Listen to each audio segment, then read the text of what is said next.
So, hi guys, welcome. Thank you very much for taking the time to come to my talk. If you're here because you think I'm the beer farmers because you actually read the printed booklet, I'm not. They are downstairs right now. Am I correct? Yes. Yeah. Yeah, so just saying, I'm not the beer farmers, I don't even like beer.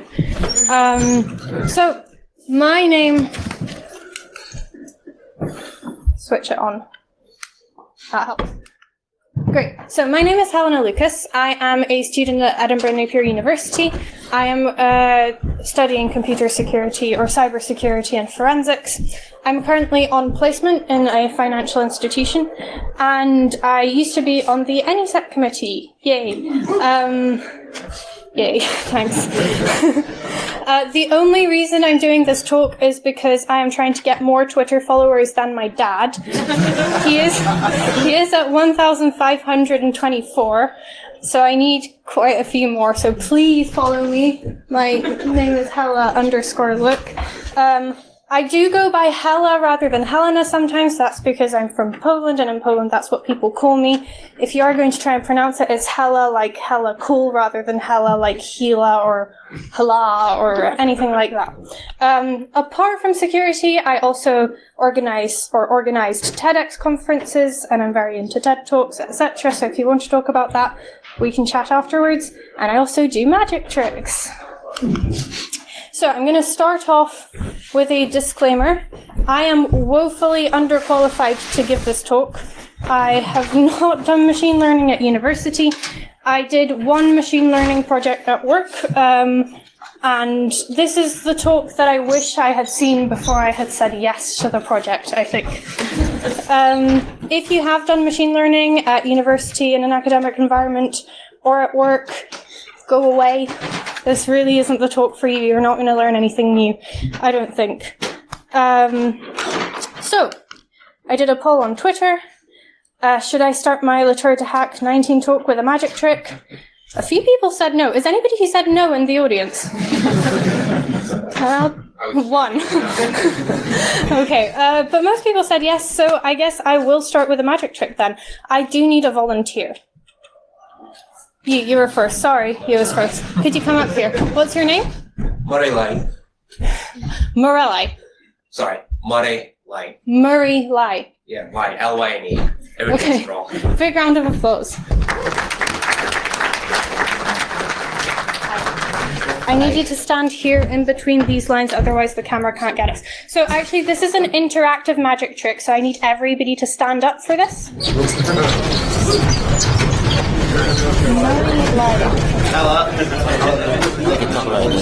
Sorry?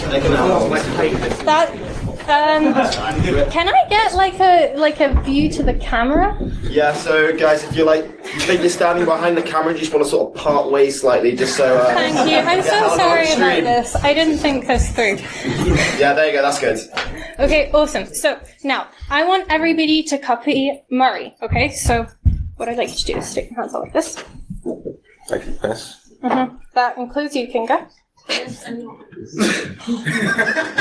We'll wait. Okay, now this is the difficult bit, okay? I want you to turn your hands over like this. This is my favorite kids show trick, rather.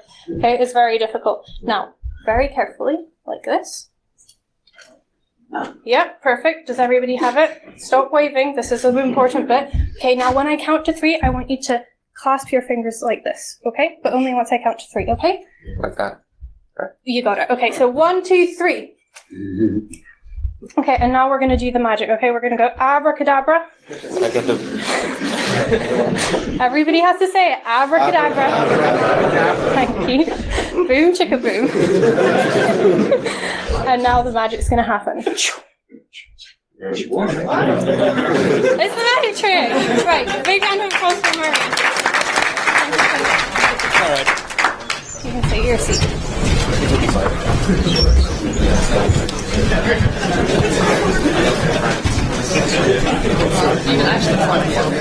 I didn't start my timer.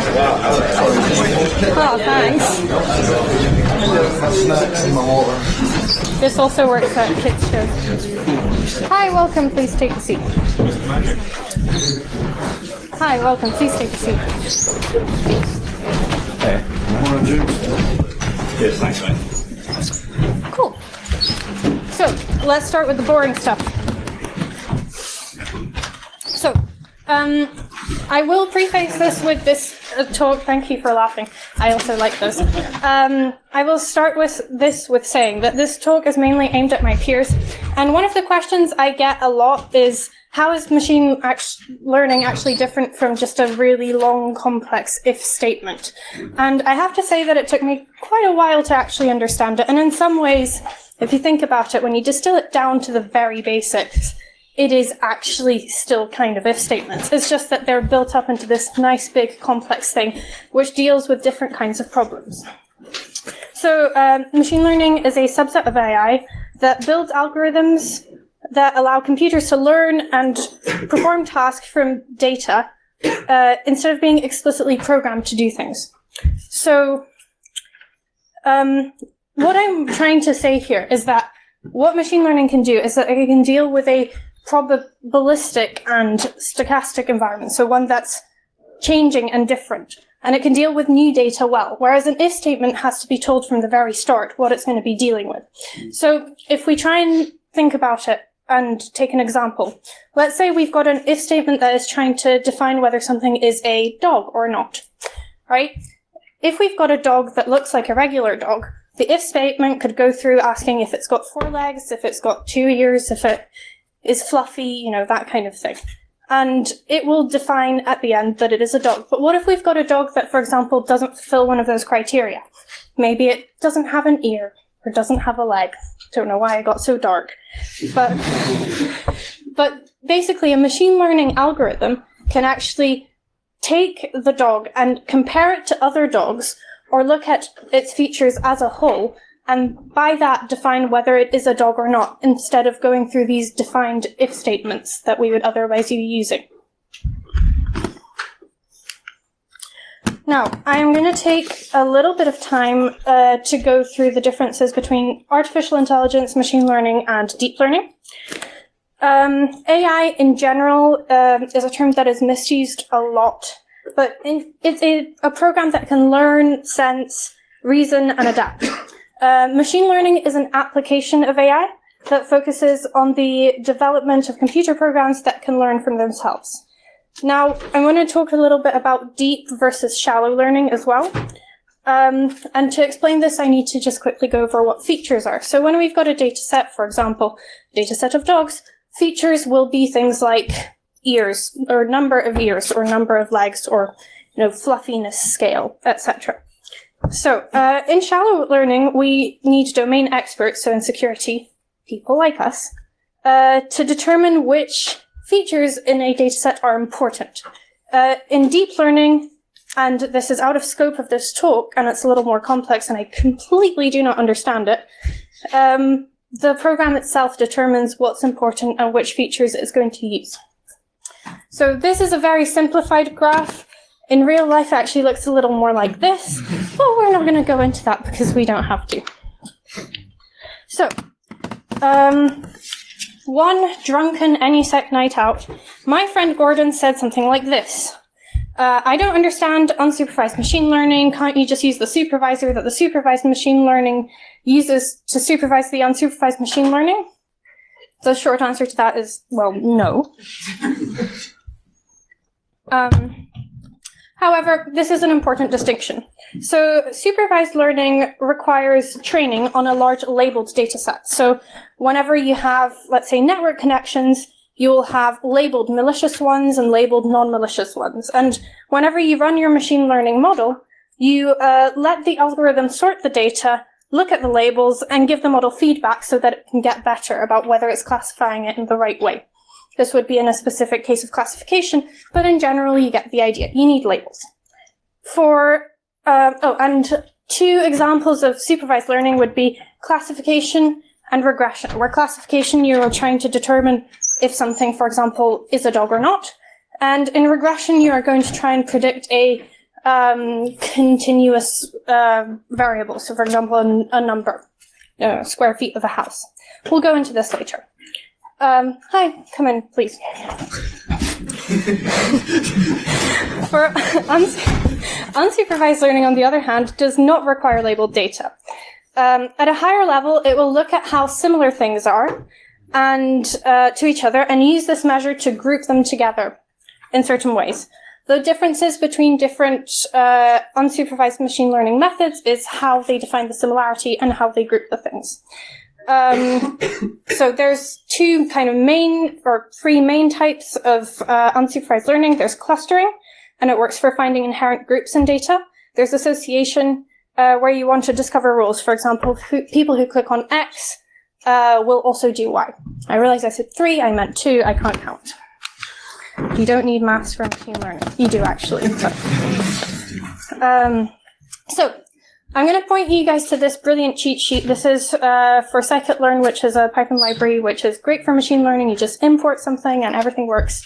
Not really true, but it's a great place to start. Now, if you look at this, you might just be going, what?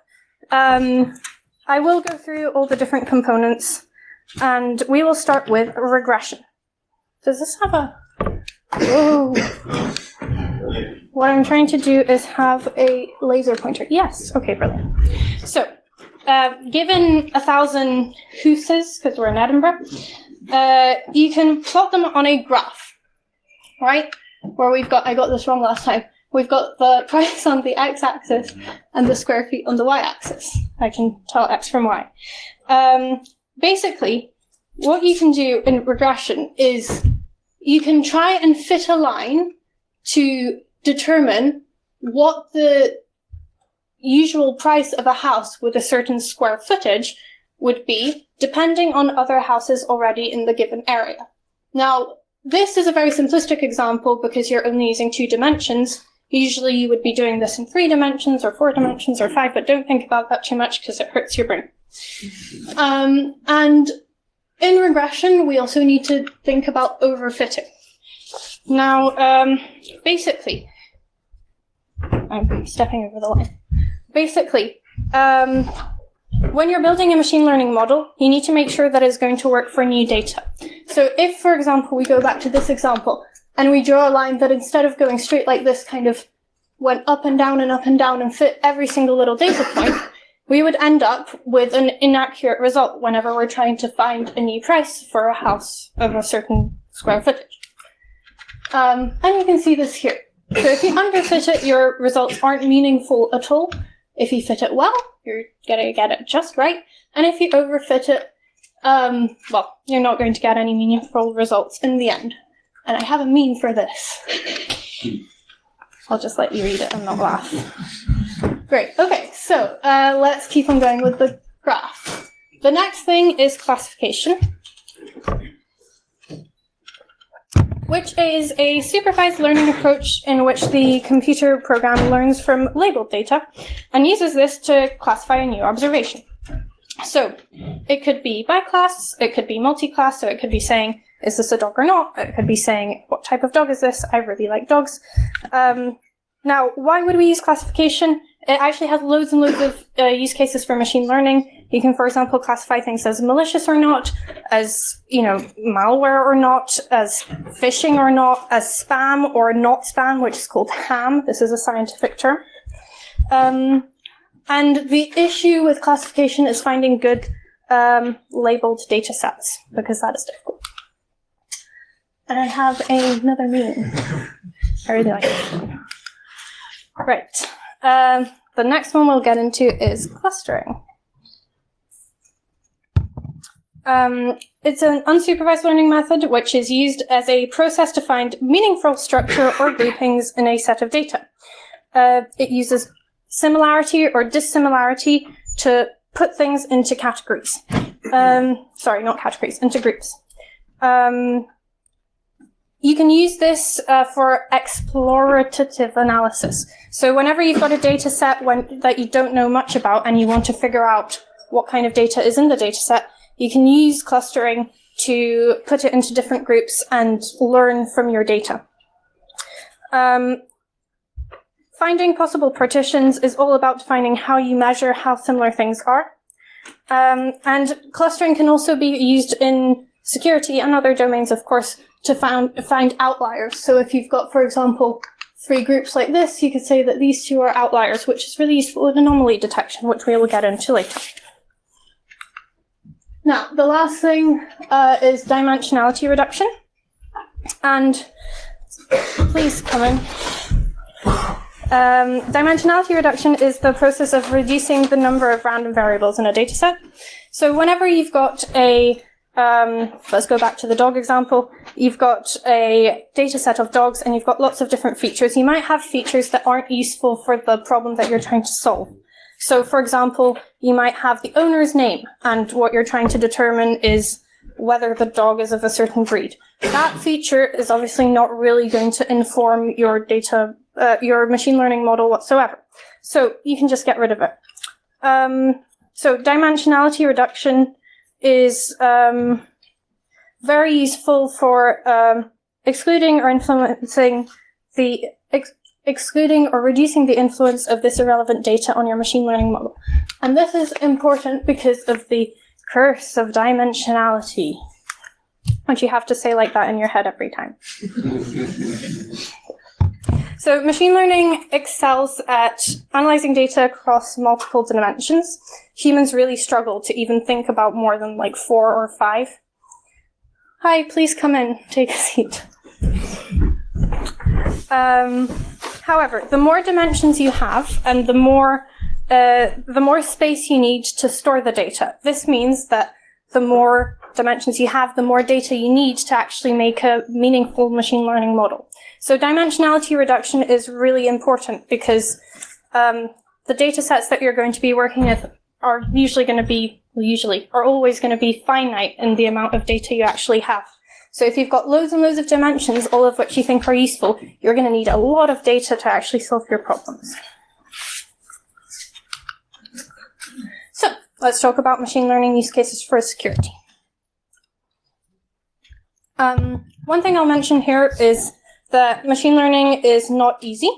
There are loads of accessible libraries and toolkits, but we still need skilled developers that are not only skilled in machine learning, but also in domain knowledge of security whenever we're trying to solve for security use cases.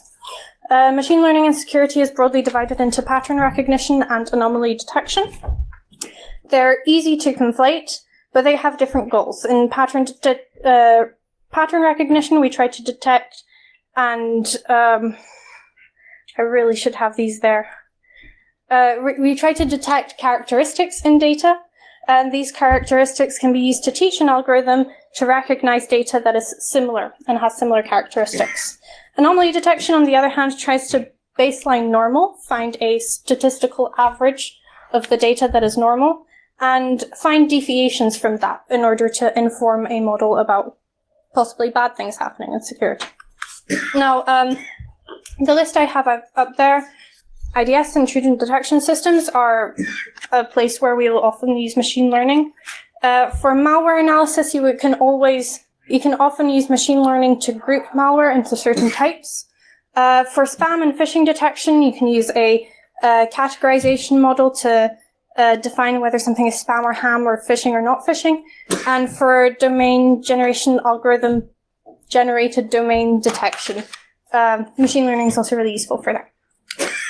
And let's take a deep dive into anomaly detection for intrusion detection systems.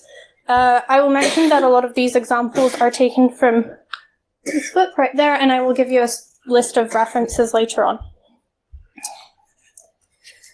So, what I want to think about is why you would use machine learning instead of a heuristic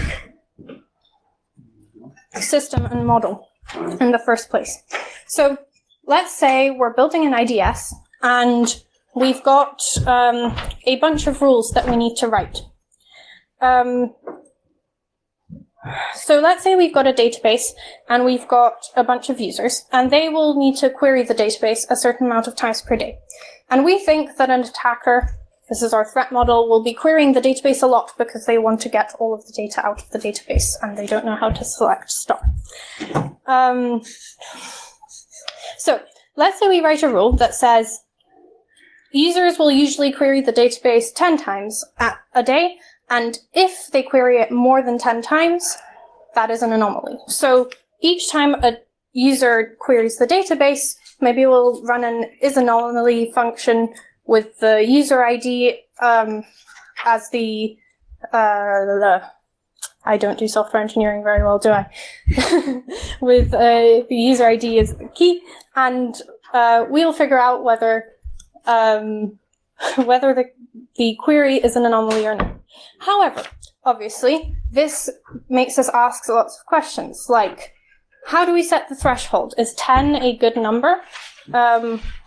Do we maybe need to use a higher one or a lower one, depending on who the user is? Maybe a DB admin would need it more often than, let's say, a receptionist. And when do we update the threshold? So using machine learning can actually help us avoid such questions and let the data inform us about how to make those decisions. So let's try and come up with a solution to the threshold problem. Maybe instead of 10, we could use an average. So what we'll do is we will measure the amount of times that users will query the database each day, and we will divide that average, let's say, by 24 to get an average per hour. And then we'll multiply that times maybe 5 just to account for, people using the database differently at different times.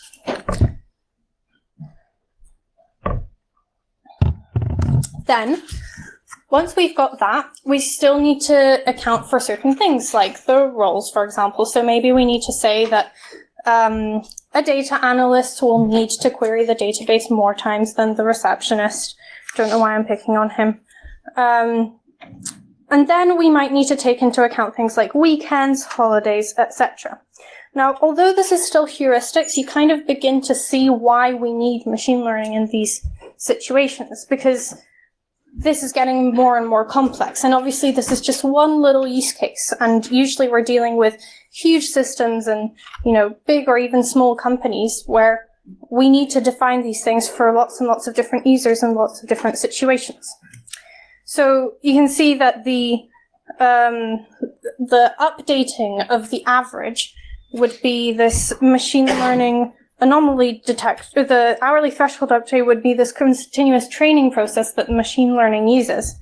And this machine learning can later can be triggered by more complex conditions, and it can take into account a lot more variables than just one.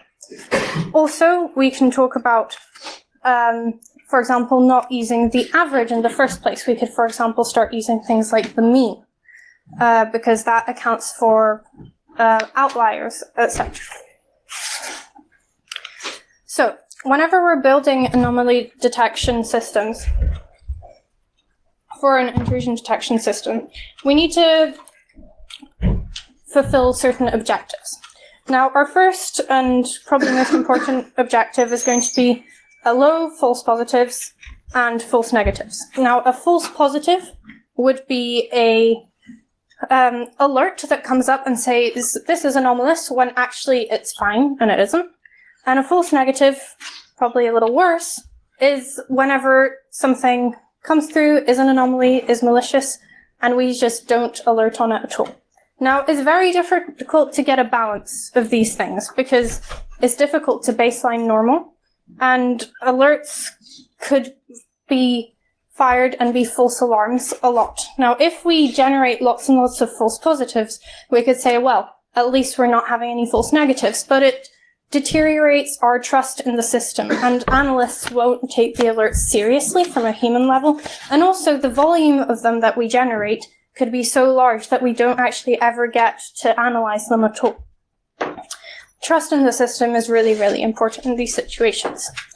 Another objective that we need to account for is seasonality, so adapting to changing trends in the data. So in the situation of the database querying, we need to account for things like weekends, we need to account for things like holidays. In an IDS in general, we might need to, account for tax season or Patch Tuesday or different things where there will be anomalous behaviors on the network as it is. If your machine learning model doesn't account for these things from the start, you are going to end up with either loads of false positives that your analysts won't be able to triage at all, or you're just going to miss these things entirely. And they could And attackers could use these kinds of times to hide behind the high volume of data. Another objective that we need to solve for is resource efficiency. Now, this is a little bit of a contentious issue. Some people think that latency is the most important thing whenever you're designing an IDS. We know that data breaches, I think, on average, take like 10 days to find on a network. Might be an old statistic, I'm not sure. But latency is really important, and some machine learning models are really resource intensive and can't be done fast. So whenever you're choosing your model, you need to make sure that you've got the right data and the right model so that you can solve these problems very fast. And the last objective that I'm going to talk about, and obviously you've got a lot more, is the explainability of alerts. We'll go into this later on, but at a basic level, if you've got a rule like if somebody queries a database 11 times, that's an anomaly, and that alert fires, it's really easy to explain it. However, when you've got a machine learning model and you've got all of these different algorithms working together in different ways, and an alert fires, an analyst might look at it and say, well, I don't know why that's an anomaly. And so optimizing for explainability is actually really important because it also improves on the latency of response if there is an intrusion. Now, whenever we're going to build an anomaly detection system for an IDS, we need to think about feature engineering. So selecting the right features is very, very important. You might find that your algorithm that you want to use needs specific types of data. So maybe it needs time series data, or maybe it needs data of a certain dimension. You need to make sure that you're collecting this data at the right frequency, in the right way, and in a way that's usable for your machine learning model. Your goal here is to distill really complex information into a compact form, removing unnecessary data.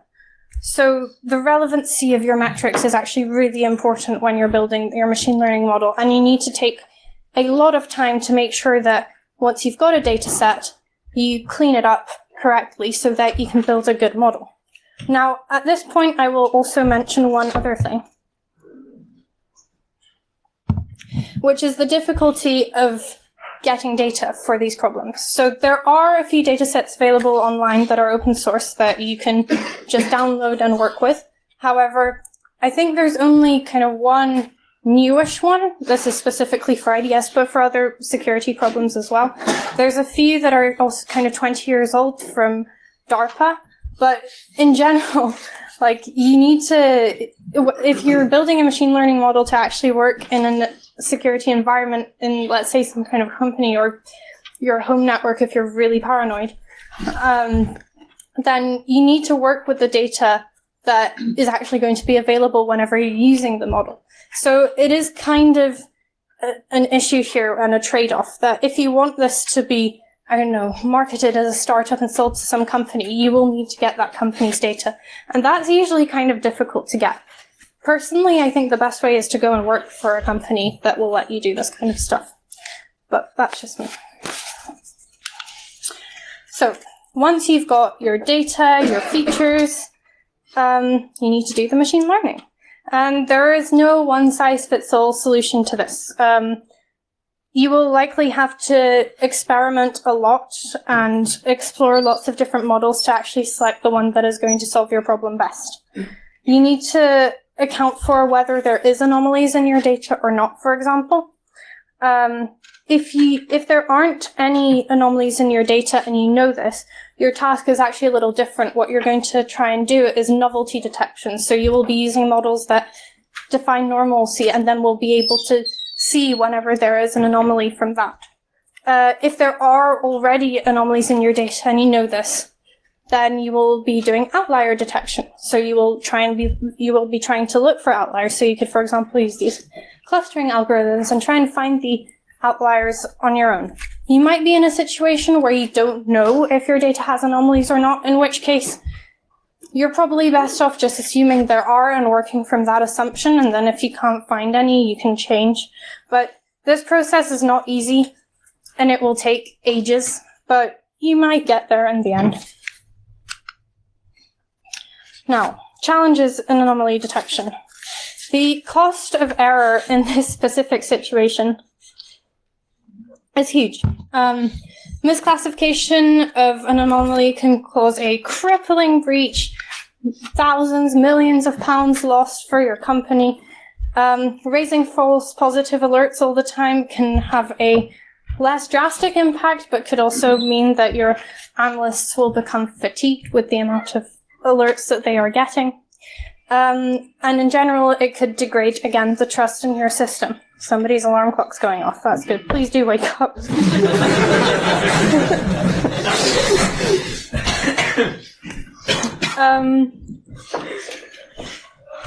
Got lost there. So, it's very important that you also understand the semantic gap issue. Because this is the explainability thing that we were talking about earlier. If you build a system that works really, really well, but whenever you have an alert, your analyst or the person that's dealing with it isn't able to explain why it came about, then you're going to lose, firstly, a lot of time between when the analyst can take the alert and figure out why it was an anomaly and deal with it. And secondly, you're going to lose resources, and your machine learning model will need to be updated so that your explainability will become better. So it's actually really good to take your model from the very start and invest in making sure that the alerts are explainable, even if it takes more resources from the very start. And the one last thing I'll mention here is the adversarial impact on machine learning. So if you've got a threat actor that is trying to target your system and your model is operating in an untrusted environment, if they have seen Stu's talk, who said that, the best way to find the holes in a company's security is to go on their job specs, and if they have gone to your company's LinkedIn and see that you're looking for machine learning analysts that are very good at this specific type of anomaly detection, they will know what you're looking for, and they could try and poison the data in a way that will make your machine learning models fail. So it's always very important to account for this kind of thing, and I frankly don't really know how, and it's out of scope for this talk. So, the conclusion for anomaly detection. It's really important for security. There have been successful applications of it in machine learning. Before diving into complex algorithms and trying to figure out what cool maths will solve your problem, it's really important to consider the problem you're actually trying to solve. And you should be aiming to keep simplicity as one of your key goals whenever you're designing your solution. Security systems, especially heuristic ones, have the potential to grow uncontrollably to a scale that is way too big and difficult to manage. With machine learning, you're also facing the same issues. So it's always really important to make sure you document everything and understand why everything is happening.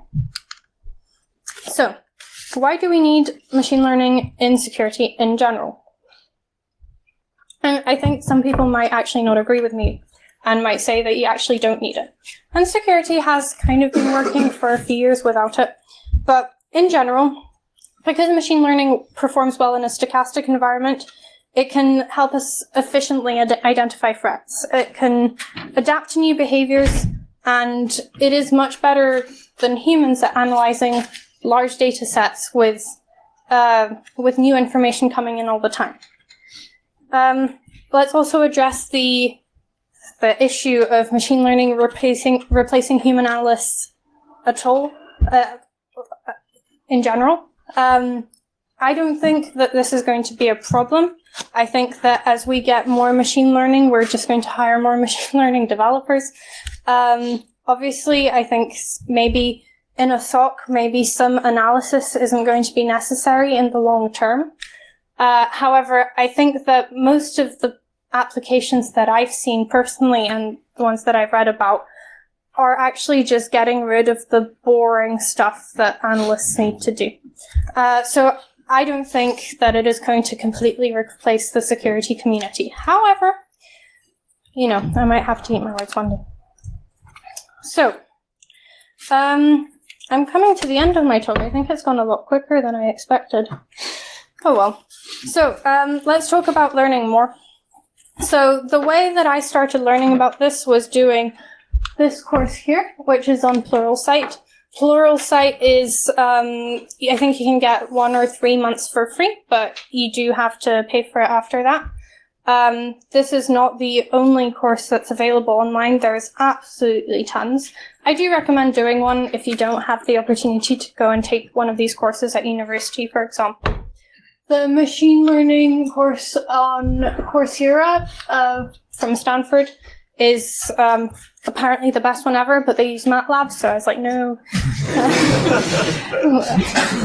However, it is supposed to be very, very good, and a lot of the people that I have worked with have taken this course and have been very positive about it. It's very comprehensive and explains all the maths. Scikit-learn is what I used to do all of my machine learning endeavors. It is fantastic, and even just the documentation for it can teach you a lot. If you are struggling to understand how some algorithm works, just look at the docs and look at the little kind of example that scikit-learn is going to give you, because that, like, if you actually understand it line by line, you should be able to figure out why your thing isn't working. Also, this O'Reilly book, Machine Learning and Security, was really, really great and helped write this talk, I have to say.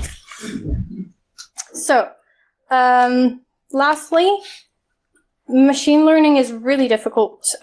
So if you are trying to learn it and it's not really working out, don't get discouraged. Like, it does take a long time, and finding some kind of mentor or finding somebody who can explain things to you, I think, is the best way, because some of these problems you can't just keep bashing your head against. You do need to actually have some kind of insight, especially into the mathematics of how a problem works. So I think it's really important to go to these meetups, and they're not security people. If you go to a machine learning or AI meetup, they're very different. So it's not like this. They're less friendly, quite a lot. They all think they're so smart. But like, it is a really good place to meet people and to talk about things. And if you ask one of them a question, they will go on for hours, not generalizing or anything. Yeah, so don't get discouraged. If you could take your phone out right now, and I hope this still works, go to bit.do/Hella survey. You could, that's Hella with one L. You can fill out a little survey about this talk, and I can gather your data and analyze it with machine learning. Yeah, so thank you very much for coming to my talk. And I am very happy to take any questions right now.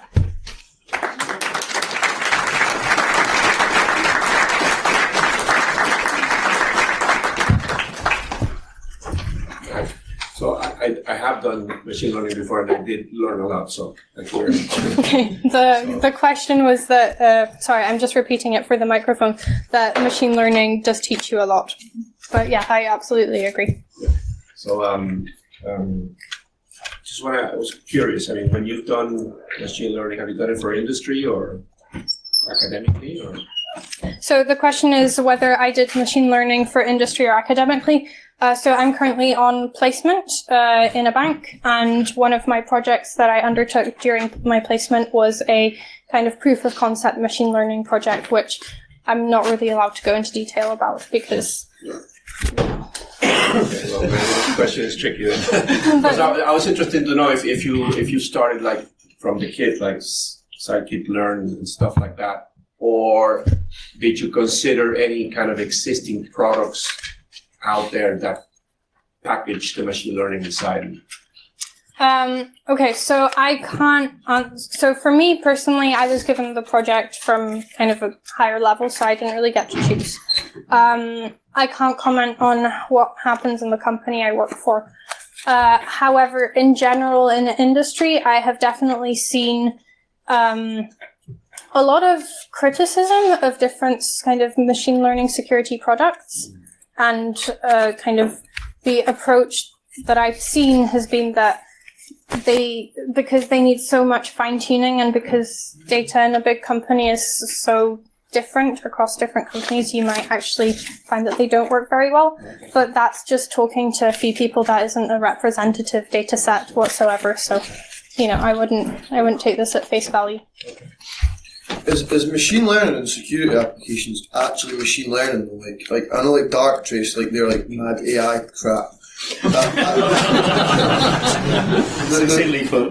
There was a lot of word on the street a while ago that actually it wasn't machine learning or AI, it was just standard signature based crap, and then a big good marketing team. It's like, how much of it is actually machine learning? So I'll go back to, where is it? This slide. So, okay, I won't comment on any specific products, although Darktrace does have a very a very interesting talk on YouTube that you can watch from their machine learning experts that explains a little bit about what happens in the black box. I think that there are, machine learning is like a regression problem, right? That is machine learning. If you apply it in the right way. So I think a lot of these things are just predicting something that's going to happen in the future, and you could think, well, that's a bit simplistic, but if you look at the definition, machine learning is like the solution that they're using. I don't think I can really comment in general. I think there's definitely places that employ machine learning experts and do use machine learning models. But I think in general, I'm not sure what the law is on false advertising. I don't know if you're allowed to say that you use machine learning if you don't. But then again, I don't think that the lawmakers could ever really check because they don't know enough. So, I don't know. It's a good question. I'm not sure how to answer it, to be completely honest. Any other questions? With seeing none, that's the end of my talk. Thank you so much.